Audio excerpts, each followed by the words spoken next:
to the Warehouse Reading Series, which we do every Tuesday night here in Tallahassee. We are going to get right to our very exciting reader, because we know that this packed house is here just for him alone, which is great. I'm glad to see so many people coming out.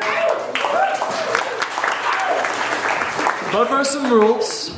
Turn your cell phones off. This is the big leagues of reading, people. So no texting, no Skyping, tweeting, whatever it is that you do. No smoking in this room. Do that in the other room. And what's the third rule? Don't get up, don't jump. Right. Yeah. Just try and stay in your seat as much as possible. Yeah. And then I think we'll be good. Yeah. Keeping all that in mind, we are going to have our introducer come up. Please give a warm welcome to our own Katie Cortese.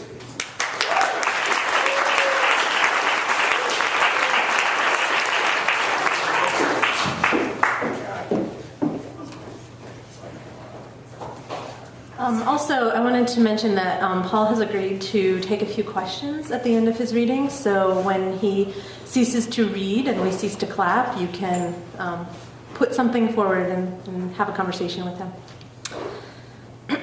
As a son of New England, it's perhaps natural that our guest tonight, the novelist, short story writer, and teacher of writing, Paul Harding, once told Tin House, "I adore the transcendentalists. Emerson is right at the top of my list. Thoreau, not too far behind. I also think of Hawthorne, Melville, even Wallace Stevens kind of comes out of that tradition." And because Hawthorne haunts Harding's novel Tinkers, first as rumor, then as the inscriber of a first edition of the Scarlet Letter, supposedly housed in a safety deposit box located somewhere on the North Shore, I'd like to start with a short segment from Hawthorne's posthumously published notebooks. Of working and writing in the Salem Custom House, Hawthorne wrote, "This claims to be called a haunted chamber. For thousands upon thousands of visions have appeared to me in it, and some few of them have become visible to the world. If ever I should have a biographer, he ought to make great mention of this chamber in my memoirs, because so much of my lonely youth was wasted here, and here my mind and character were formed, and here I have been glad and hopeful, and here I have been despondent. And here I sat a long, long time, waiting patiently for the world to know me." Paul Harding's remarkable novel Tinkers sat in a drawer for 3 years before Bellevue Literary Press, a project out of the New York University School of Medicine, gave it life in 2009. After Tinkers earned the Pulitzer in 2010, Harding told the Salem News, "I couldn't get the book published, and I kept reckoning with myself, consulting with my soul. I told myself, you're a writer who writes, and it may be that this never gets published, and you teach freshman composition the rest of your life. But you have a perfect wife and kids, and that's already cool." Like Hawthorne, Harding sat a long, long time, waiting patiently for the world to know him. And like the legacy Hawthorne left behind, Harding's Tinkers evinces a fascination with transcendentalism, old New England, time, death, memory, nature, theology, and a language-driven story. The central plot of Tinkers is revealed in the first line, which goes like this. George Washington Crosby began to hallucinate 8 days before he died. And even as the novel's 191 pages do concern the last 8 days of George Crosby's life, so do they honor the chaos of his memories, which George himself describes as a shifting mass, the tiles of a mosaic spinning, swirling, reportraying, always in recognizable swaths of colors, familiar elements, molecular units, intimate currents, but also independent now of his will, showing him a different self every time he tried to make an assessment. As the 8 days progress, the more porous time and memory becomes, allowing us to witness moments in the life of George's father, Howard, amateur poet and salesman to Maine's impoverished backwoods, before reaching further back to Howard's father's descent into dementia. The book flits from these historical interludes to George's lucid moments to sections from a fictional book on clock repair to entries in a leather-bound journal that may or may not exist. Each piece of the collage fitting snugly to the next, like gears in the clocks George used to repair. Dubbed The Little Book That Could by Harvard Gazette, and a quiet little novel by the New York Times, the Wall Street Journal emphasized the size of Tinker's publishing house, calling it tiny, small, and specialized. As the numbers go, all of that may be true. My copy which are for sale in the back actually, it only stands at 7 inches tall. But there's nothing small about Tinker's scope, its language play, the accolades it's received, or the project it embarks on, which Elizabeth McCracken summed up as an instruction manual on how to look at nearly everything. Once a drummer for the rock group Coldwater Flat, Harding's impressive debut on the literary stage earned him the nickname Mr. Cinderella in the New York Times. For students of writing everywhere, his story serves to show what can result from the marriage of artistic integrity, persistence, and patience. Not necessarily the fairy tale of publication, press, and prestige, but space to write in the style and about the subjects that call forth an artist's greatest work. The recipient of an MFA from the Iowa Writers Workshop in 2000, Paul Harding has won fellowships from the Fine Arts Work Center, the Guggenheim Foundation, and the Pan American Center. His stories have appeared in Shake Painter and the Harvard Review, and he has taught creative writing at Harvard University, the University of Iowa, and Grinnell College. His second novel, Enon, will be published by Random House later in 2013. So, until it comes out, the world he waited patiently to know him will have to practice some patience of its own. Before we get Paul up here, I just want to take a moment to thank Robert Owen Butler, whose generosity made this reading possible. Thanks so much, Bob, for tonight and for everything.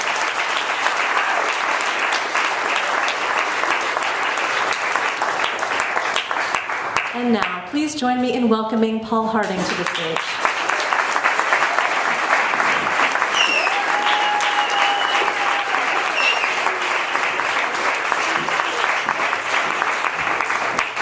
Those introductions, you think, let's just go home, let's just get drunk. Better than the reading's going to be. Jesus. It's a great pleasure to be here. I want to thank Robert Owen Butler for having me too. We spent a week in an old castle in England last Thanksgiving and became friends with him and Kelly. So it's a real treat to be here tonight. I figured what I'd do is read a little bit from Tinker's, and then read 3 or 4 brief sections, kind of little set pieces from this novel that I have coming out in September called Enon, and I can tell you a little bit about them as I read each piece. And then what I'd like to do, if you're sort of interested in it, is I'd be glad to take questions or sort of have a little dialogue going on. I kind of like to have kind of a little bit of back and forth instead of me just sort of declaiming to you all night, if that's all right. So, the first section that I'll read from Tinker's is just, and you know, I was talking with one of the editors at Random House who's publishing the second novel, and the way that he told me that he thinks about my writing, and maybe it'll be helpful for you in the writing that you're about to listen to, is he called it Hieronymus Bosch meets Emily Dickinson. So, you know, just go with it. You know, we'll see how it all goes.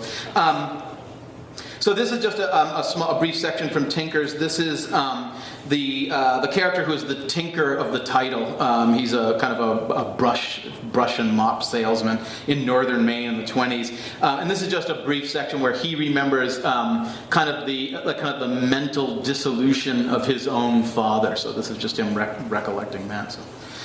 It seemed to me as if my father simply faded away. He became more and more difficult to see.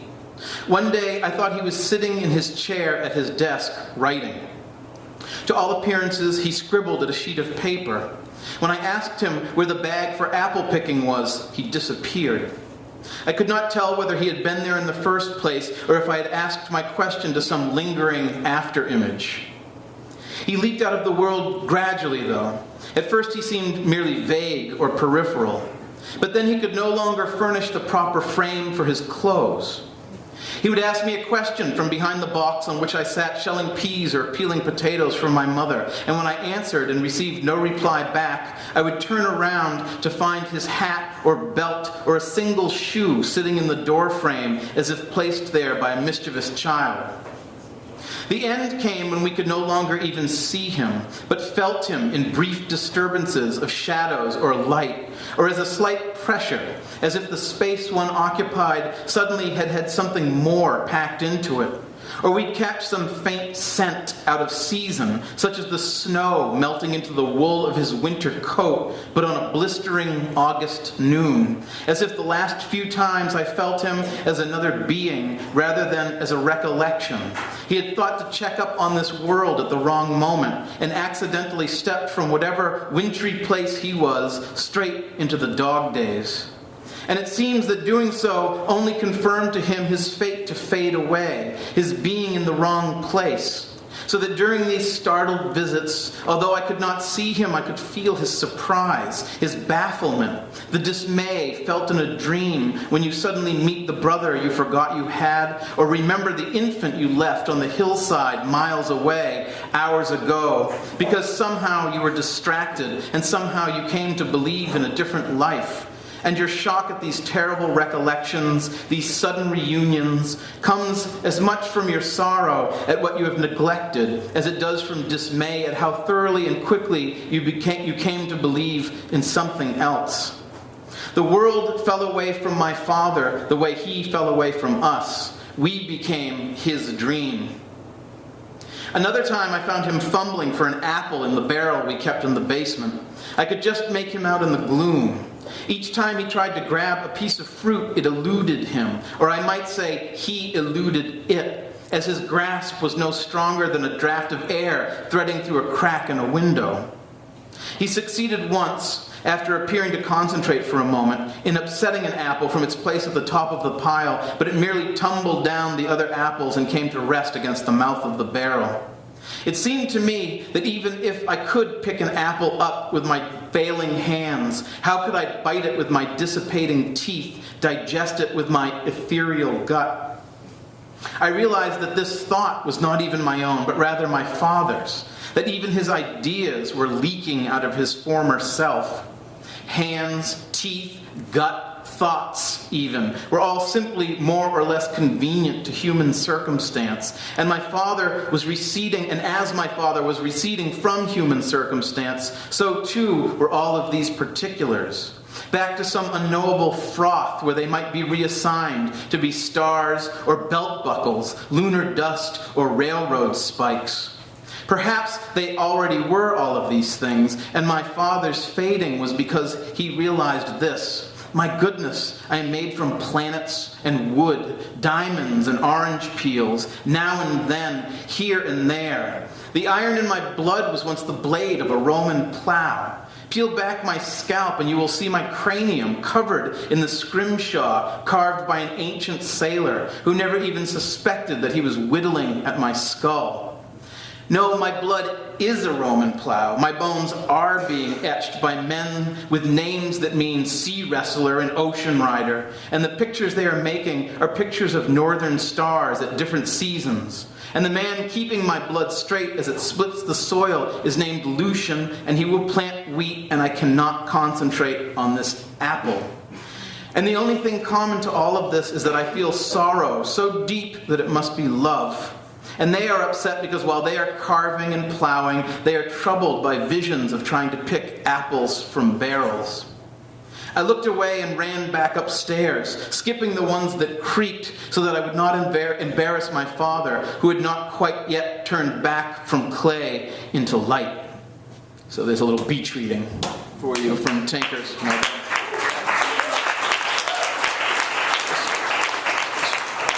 Work with me. So I'm now going to read some more crazy stuff. This is from Enon. So Enon is the name of. It's actually the name of the colonial, the original colonial name of the village town, the town I grew up in, Massachusetts, a little bit north of Boston, near Salem, where a woman named Sarah Good was famously sort of burned as a witch. She shows up in some of the stuff. So that's set in, Enon is the same town that's in Tinkers, and the protagonist of Enon is one of the grandchildren of the protagonist in Tinkers. I think that's sort of all you need to know.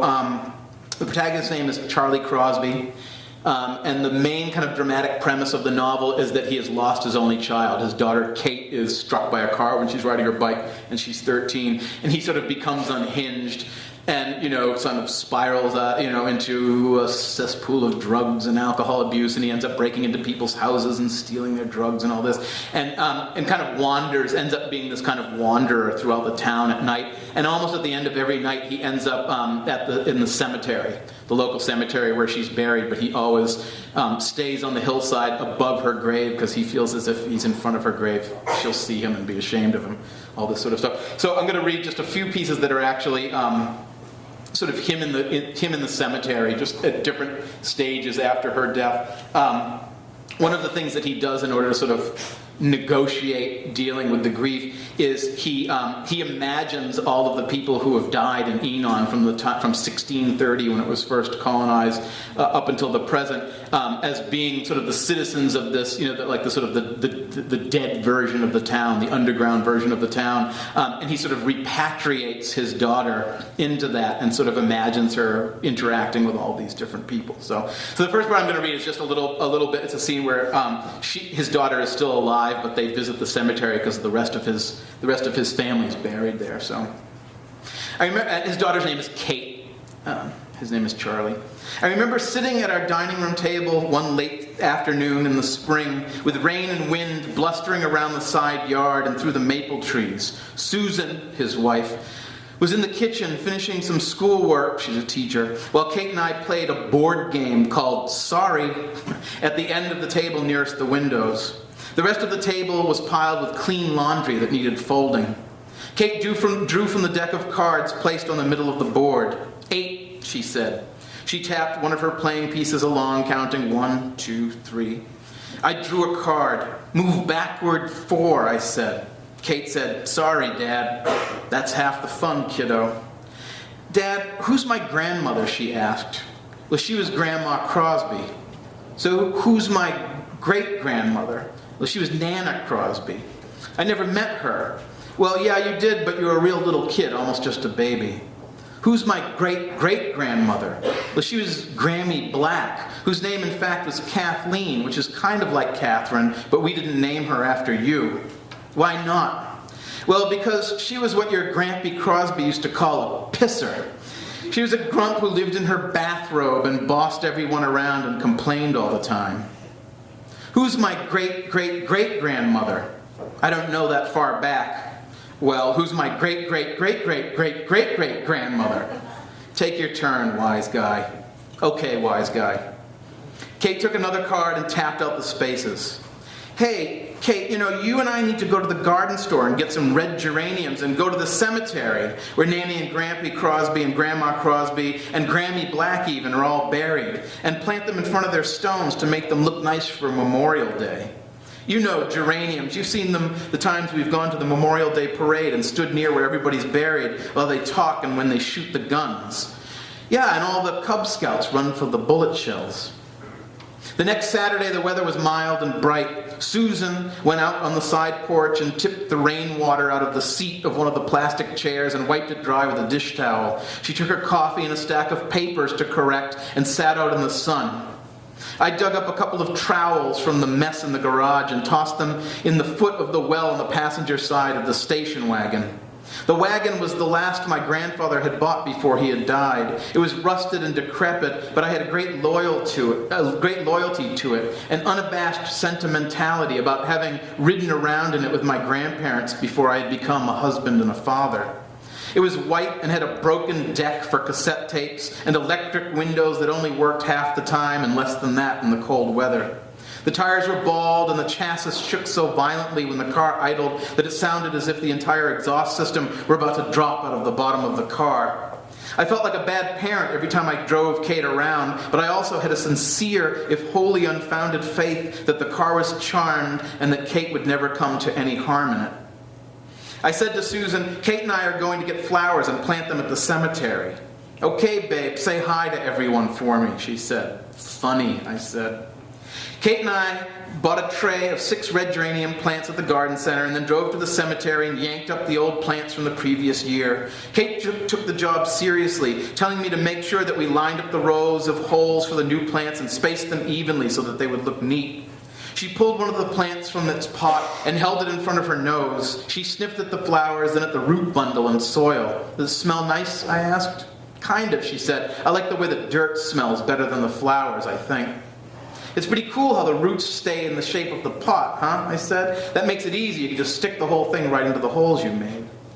When we had planted all the flowers, I said, we have to water them now. See, up there on the hill, the spigot, that pipe with the faucet, like the one for the garden hose at home? There's a plastic milk jug by it. Do you want to go fill it up with water and bring it back down so we can water the flowers? Do you think you can do that?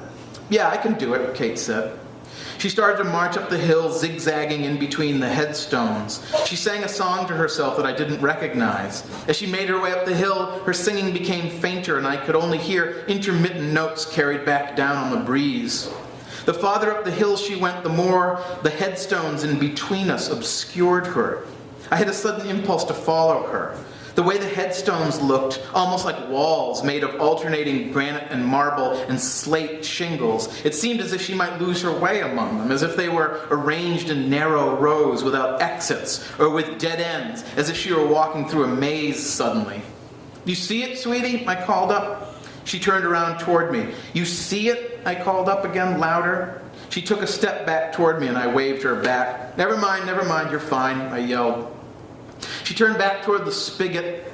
She bent forward and disappeared behind a row of 3 white stones and stood back up with the plastic milk jug in her hand. When the jug was full, she hauled it down the hill, bending and stepping sideways to keep her balance. That was a bit more of an adventure than I thought, I said. Are you okay? Yeah, I'm fine, she said, but I'm soaked.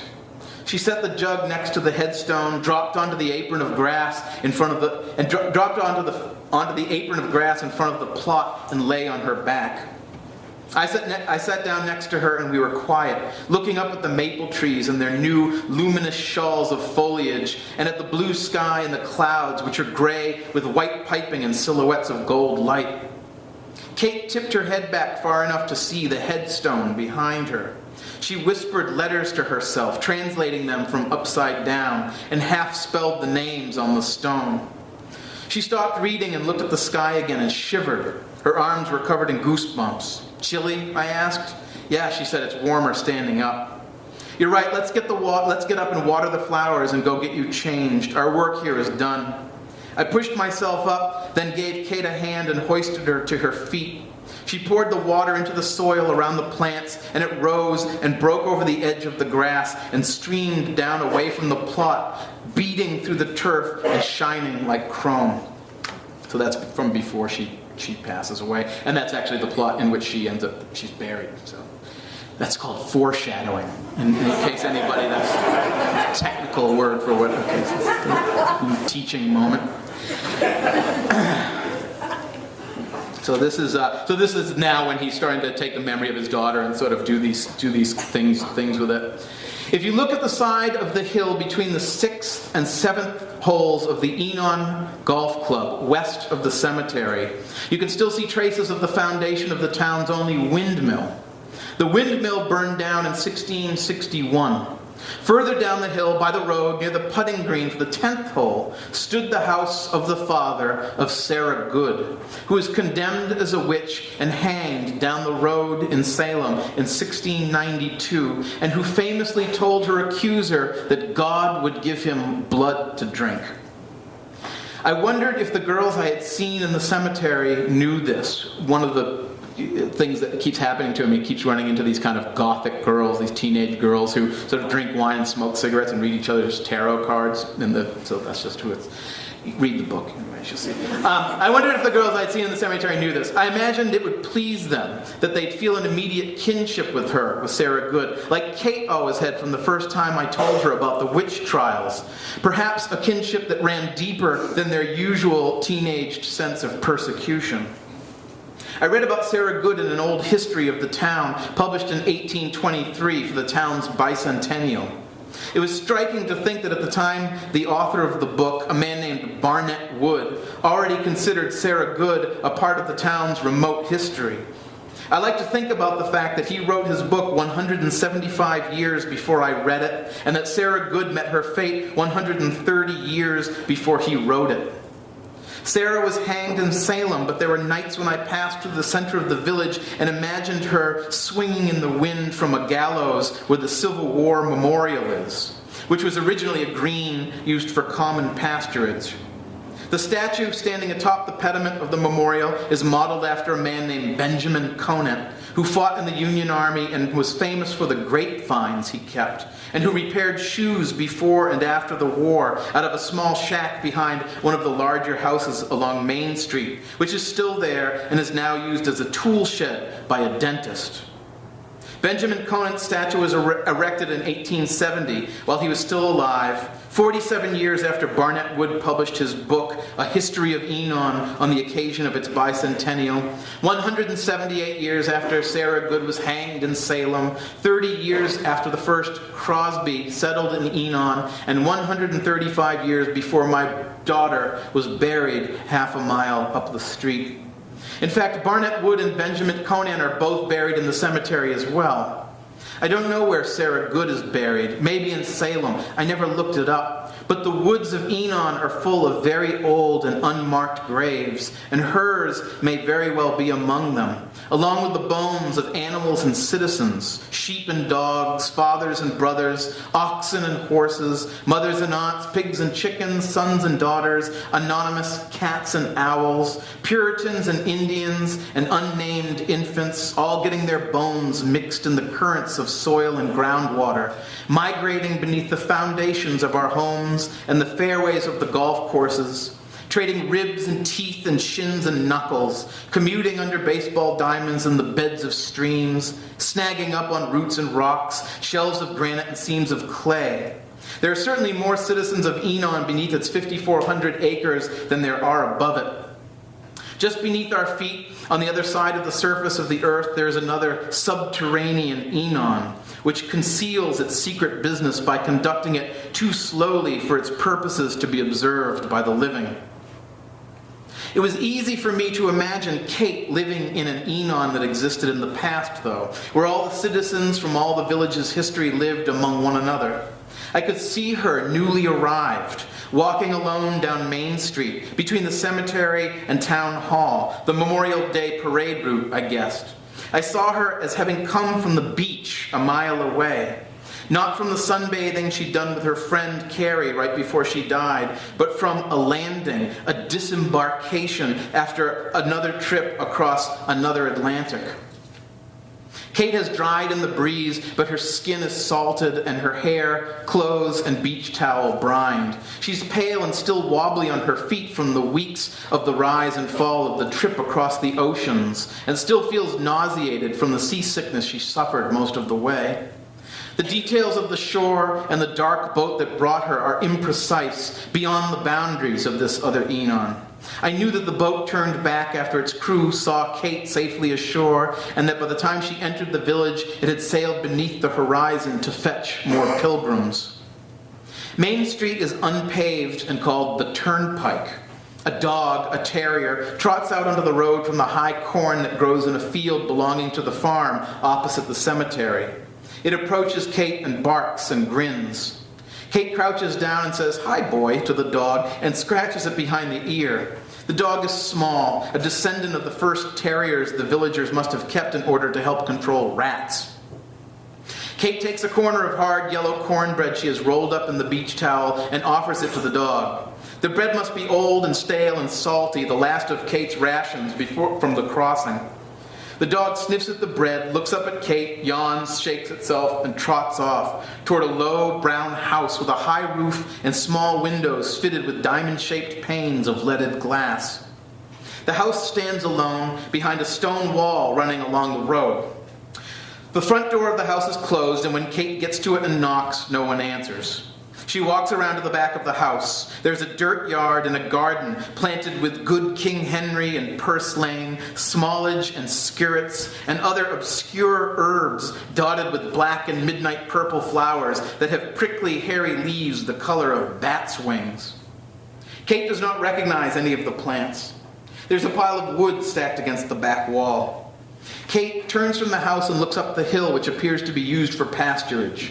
It is late afternoon and shadows are long.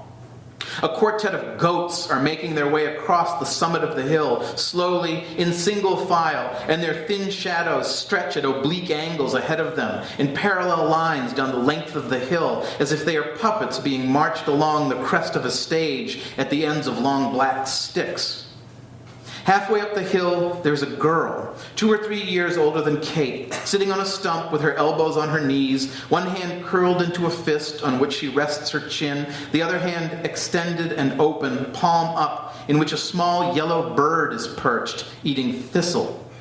She wears a black dress that Kate finds archaic and beautiful, and black leather shoes with wooden heels. Kate knows the girl from all the town history I've told her over the years, stories which bored her in themselves, but which she loved to hear because she loved that I loved them and that I loved telling them to her. Despite the girl's later infamous role in local history after she had grown up and found herself homeless and spent her days scolding her neighbors for being uncharitable, Kate was loyal to her from the first time I told her the story, and always remained so, convinced that the theories about her hysteria and madness were the kind of humbuggery that always suppresses and deforms the spirits of strong young girls. Kate knows that the girl has seen her, or at least is aware that she is there, even though the girl has not moved. Kate knows, too, that the girl does not move or gesture toward her because she already knows that Kate will approach her. Kate walks across the yard and into the pasture and up the hill and stands in front of the girl, who looks up, squinting in the light of the late, low orange sun. There's a cooling, gusty breeze that makes the flowers and long, stiff grass shiver.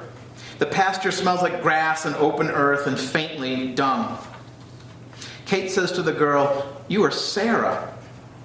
The girl raises the little yellow bird in her hand to her lips and whispers a syllable to it. The bird nods and flies away, behind the hill toward the setting sun. The girl says to Kate, "And you are Kate." Kate suddenly understands that she and young Sarah Good are together in a suspended moment, a small eddy or niche set aside, but within which all of the times are compounded of Enon, which are always confluent and permeate.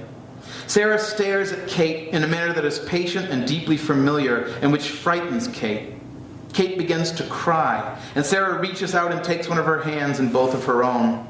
Sarah strokes Kate's hand as Kate sobs, but her expression does not change, and even her hands stroke Kate's in a perfunctory way, as if she is consoling someone else. And it feels to Kate like Sarah is looking into someone else's eyes, not hers, and that terrifies Kate all the more. Kate startles and tries to draw her hand out of Sarah's grasp, but Sarah does not let go. Kate sobs and says, "Sarah, let me go." Sarah says, "It's all right, my dear friend. Everything is all right." But again, it feels to Kate as if Sarah Good is speaking to someone else, just beyond her, maybe just behind her, or just to the side. She cannot tell where, but just outside of her awareness. Then Kate catches a glimpse of whom Sarah is talking with. It is Kate after all. There's a rushing sensation of relief, similar to what it feels like to regain consciousness after nearly drowning, or after having the wind knocked out of oneself and passed out.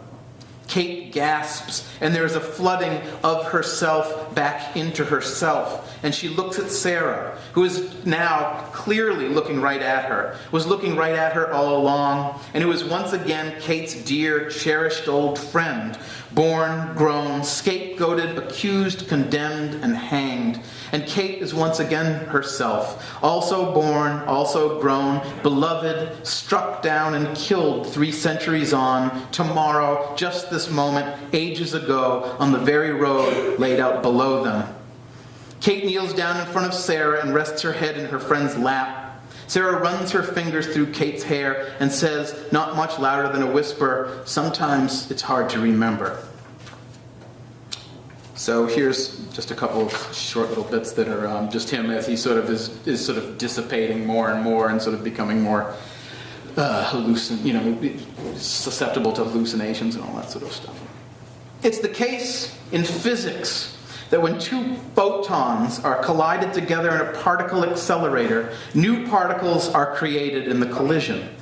As I marched home along the old railroad tracks in the West Enon swamp one freezing dawn, after another night of labored and aimless roving, I thought about Kate on her bicycle and the car hitting her. Instead of her and the bike being pulled up underneath the car and mangled, I imagined an explosion and a burst of light out of which 3 cars and 3 bikes clattered and 3 Kates tumbled too, each dressed in the same cutoffs and t-shirt over the same bathing suit, wearing the same Red Sox cap. Go Sox! One Kate somersaulted onto the sidewalk, another sailed into the brush, the third vaulted over one of the newly minted cars and landed on her back across the hood of another. Each girl lay dazed for a moment, then sat up and looked around, frowning at the scene, fizzing with electricity. Then the Kates saw one another. They gasped in unison, "Kate?" The girls approached one another, this one limping, that one nursing an elbow, the other patting a goose egg on her forehead, and met in a circle. It looked like a girl in a funhouse mirror, except that all 3 images were really girls, not reflections. They touched one another's faces and patted one another's hair and asked if the others were okay and said, "I guess so, but who are you?" Instead of the woman who struck Kate on her knees, wailing, and her 4 kids screeching in the back of the minivan, there were 3 of her and 12 kids rioting all over the road at seeing one another's mirror images stampeding around them. There was mayhem when the police and ambulances and fire trucks showed up, but eventually all the Kates checked out, and after agreeing with the cops what a bizarre coincidence it was that identical triplets with identical kids driving identical cars had struck identical triplets riding identical bikes, we all went home, where I was able to finally distinguish the original Kate from her 2 new selves. Because both new Kates still had the moles on their chins that the real Kate had removed. I imagined us laughing and joking about bunk beds and how money was going to be really tight now, but how wonderful it was to have 3 daughters. My embarrassment of Kates, I imagined myself saying. If you stood the 3 Kates in line, the original Kate first, and then looked at them left to right, you'd see that their eyes went from nearly stark white to anthracite black, in an even gradation from eye to eye, girl to girl. The original Kate's iridescent right eye had no color in it except for the faint shadows created by the traceries of its iris, and it glowed when reached by even the slightest source of light. Her left eye was mostly white as well, with just a reflection of blue in its leftmost curve. The next Kate, we called her Katie the Second, had a right eye the color of a robin's egg, with speckles of moss green and brown in it. Her left eye was brown, but for a speckling of blue along its right rim. Katie the Third's eye was dark brown, with a grain or 2 of gold, and her left eye was pitch black. It seemed as if either the original Kate's white eye was a shooting star with a white and blue and green and gold tail trailing across the girl's eyes back to the blackness of space, or as if Katie number 3's obsidian eye was a black hole pulling all of the color and light toward itself through the others. When the 3 Kates came home, we turned on the radio and danced in a circle around the living room and sang and cheered at our great fortune. But the next morning, though, there were signs that something was wrong. The girls awoke with headaches that grew worse by the hour. They began to have nosebleeds. The original Kate was cold all the time, even though it was summer. She sat by a sunny window wrapped in wool blankets. She made me turn the heat up to 90 and spent the morning shivering and sipping hot, milky tea. I found Kate number 2 in the kitchen eating spoonfuls of salt and sucking on a handful of coins she'd scooped from the change jar. Kate number 3 could not stand the heat or the light, and I found her in the basement, lying in the deep freezer, which she had lined with a sheet so she would not stick to the frost. All 3 girls died as the sun set, and instead of mourning one daughter right away, I gained a night of fraudulent joy at the cost of losing 3 the next day. See, this is more fun than a Jerry Lewis movie, isn't it? So here's just a couple of, okay, so it just keeps getting worse. Sorry. Late one night, After the new year, which came and went without my being aware of it for 2 weeks, after I'd lost track of how much whiskey I had drunk and how many pills I had crushed and snorted, I lapsed into a blackout and awoke nearly frozen in the cemetery 6 hours later. I was laid out on my side, stopped up against the backs of 3 closely laid headstones for 3 sisters who had all died on December 12th, 1839, at 8, 7, and 5 years old. I was sure that my toes and fingers had frostbite. By the wind and the barest light in the east, I could tell that it must be after 5 in the morning. The sky was still full of stars, but they were not the limpid, tame stars of an early summer evening. They were cold, wild, staring, and ferocious. They were stars that had arrived in Enon's sky from the deepest trenches of space, from terrible, unimaginable beginnings. Their light democratized by the present moment, but in fact, a vast, tangled thicket of times, of ghosted universes haunting the hillside with their artifacted light.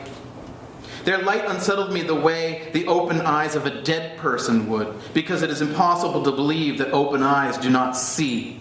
Their light blazed in the eyes of Enon's dead for a moment in false resurrection.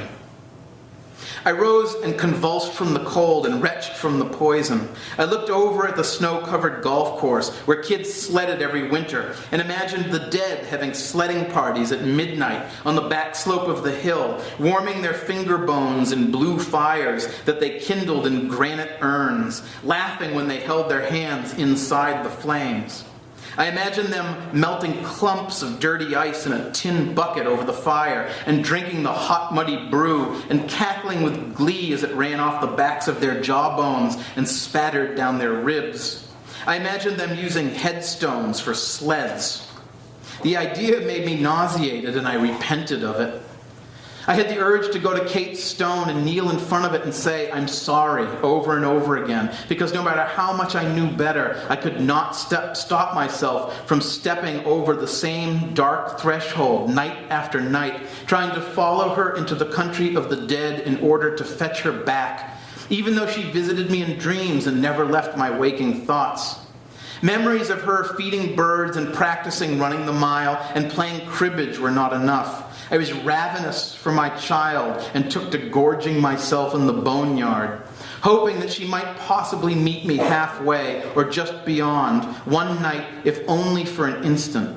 Step back into her own bare feet onto the wet grass or fallen leaves or snowy ground of the living Enon so that we could share just one last human word.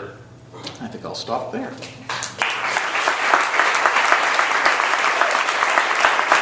Thank you.